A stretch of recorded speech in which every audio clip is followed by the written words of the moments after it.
So if you're like most people in our culture, you might hold the view that physical things are the primary source of everything that exists. But what makes something physical? We've all been taught that everything in the universe is composed of atoms. For a long time, scientists believed that atoms were the fundamental building blocks for everything. We now know atoms are made up of particles, and particles are made up of other smaller particles. But our most current science suggests that particles arise from some sort of waves or fields. If you keep looking deeper and deeper for what makes something physical, you eventually come up with something like a wave or a field, which is very amorphous. Then it becomes rather difficult to define what exactly makes something physical. A wave is not really a physical object. It's merely a form or an excitation of something else. For instance, a wave in the ocean is an excitation of the water. A wave in the ocean is just a form that the water takes. A wave has to be made up of something. So what makes up these fundamental waves? At this point, science doesn't really have any real explanations. It can't provide any solid insight into what makes something physical. This will always be a challenge because the idea that something is physical is just a conceptual representation in our mind of what we observe and measure through our own conscious experiences. We also don't have any physical explanations of where consciousness comes from. In physics, they refer to this as the hard problem. So far, science has no plausible explanation of how consciousness arises from something physical. However, I don't think this is actually a problem. It's only a problem if there's a flaw in your initial postulation. The problem only arises if you assume that physical things are the fundamental elements of everything.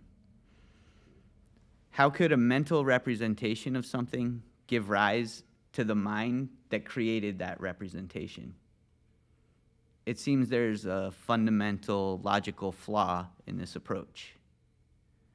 It's kind of like saying a map of something gives rise to the landscape. We all know that isn't true.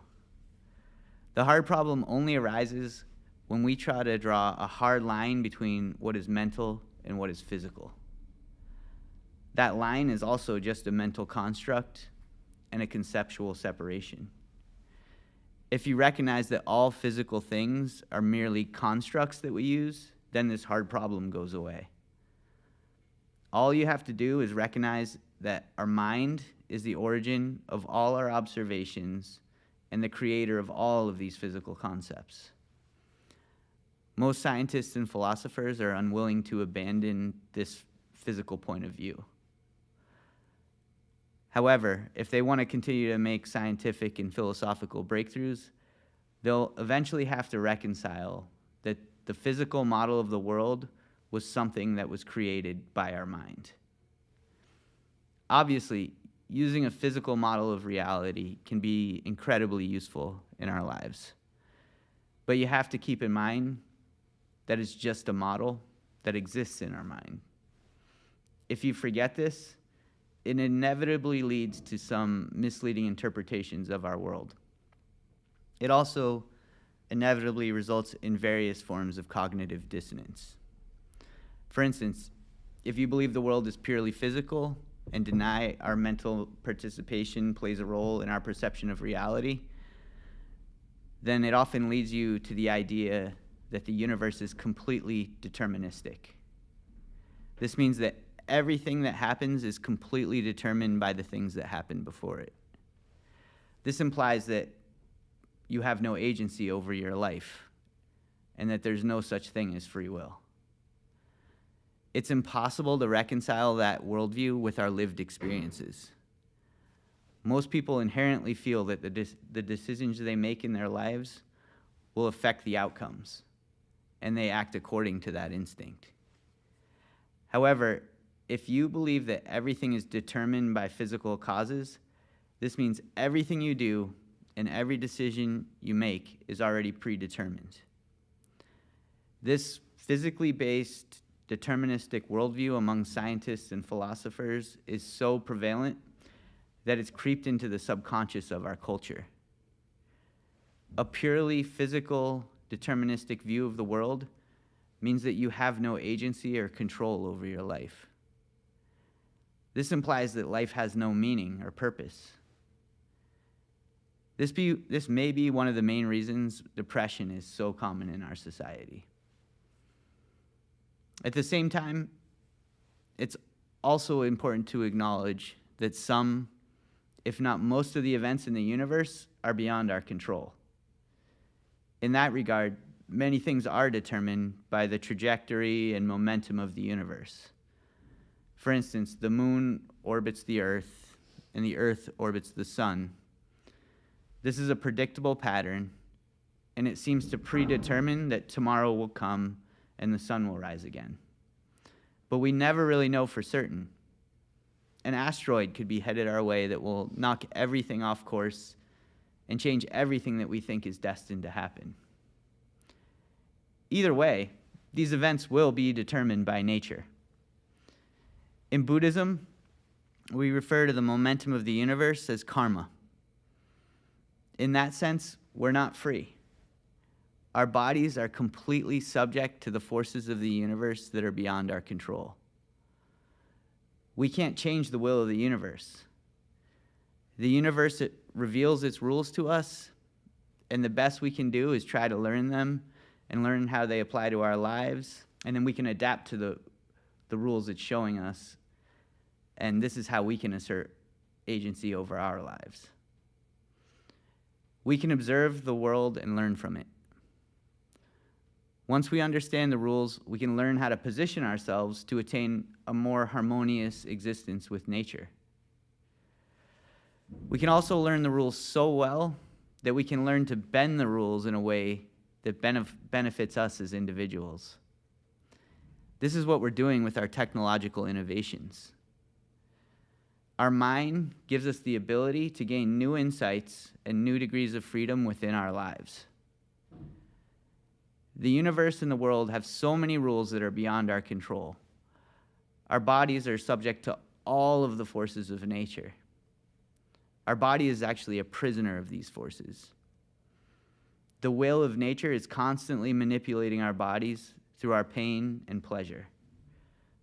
So in this sense, do we ever truly have freedom or free will? What do we control? The answer to this lies within our minds. We can learn to control our thoughts and our internal reactions to what's happening. We can also learn to control the decisions we make and the actions we take in our lives. We can choose to live in a way that brings more harmony in our life or in a way that creates more suffering. That is our freedom. There's also another type of freedom we can attain. Freedom of the mind. Our mind is not bound to the rules of the universe in the same way that our body is, because our mind is not physical or material. The mind can be completely free. This is our true nature. So, how can you attain this freedom?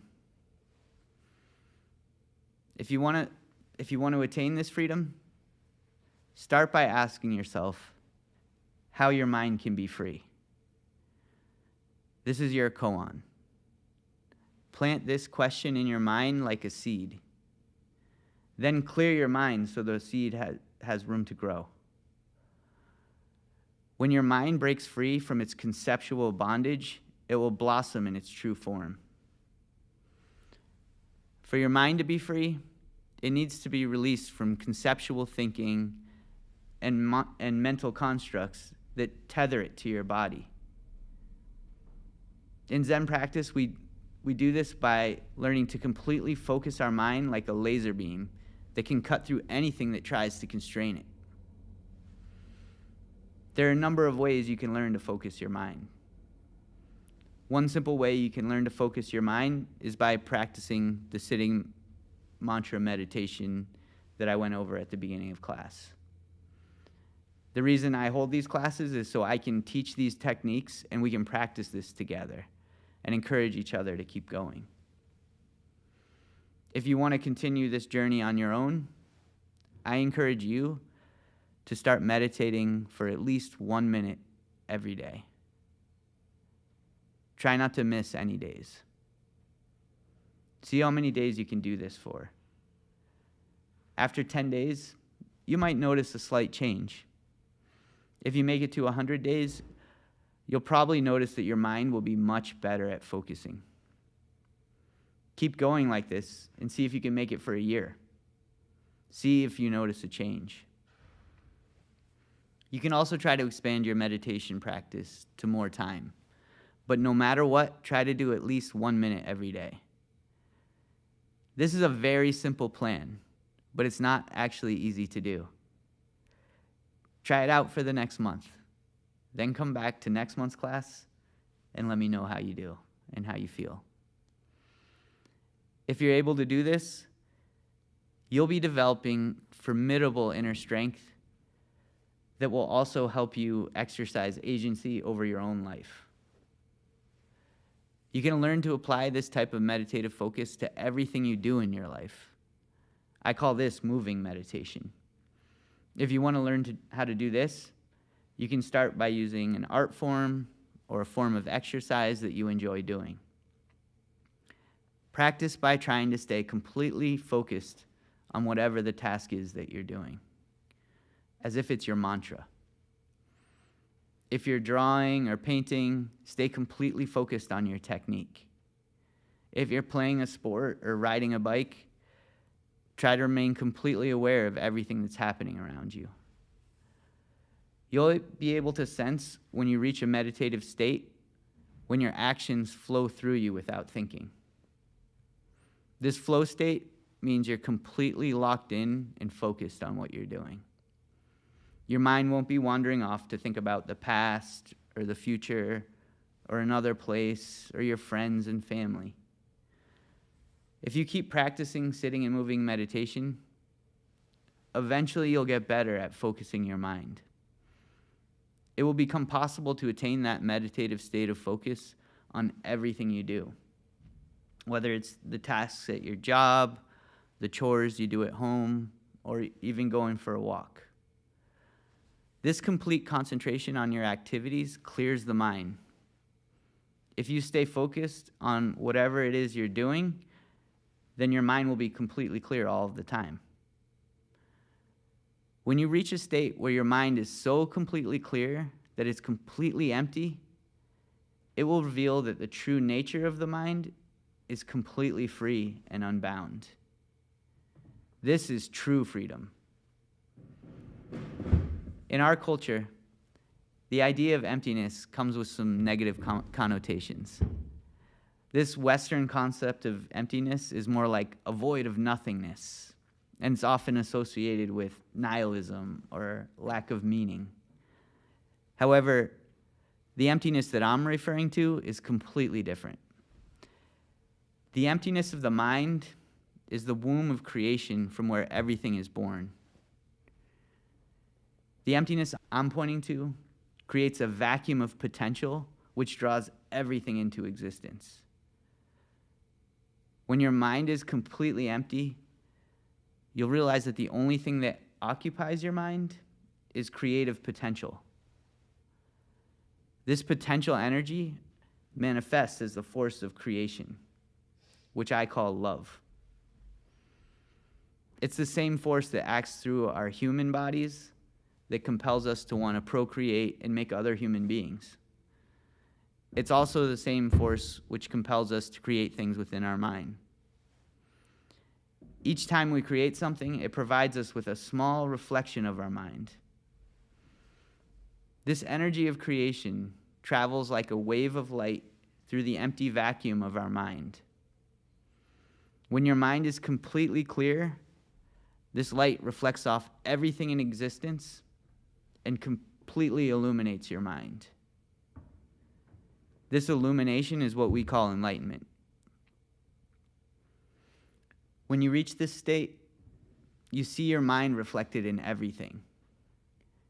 When this happens, your body becomes an instrument of compassion. When you become an instrument of compassion, your only remaining purpose is to help others find their own path to freedom so they can alleviate their own suffering. When you see your body as an instrument of compassion, you'll understand that your purpose is to add to the harmony of our world. If you want to experience this for yourself, keep practicing meditation and focusing your mind. Try to do it at least 1 minute every day. Then gradually expand your practice until everything you do becomes a meditation. If you learn to do this, everything you do will become a way to clear your mind. When your mind is completely empty, then you'll completely understand everything I'm saying through your own experience. Then your only purpose will be to help other people find this path. That's what we call the bodhisattva mind. If you keep moving forward along this path, eventually you'll find your way. I wish you good fortune in your journey.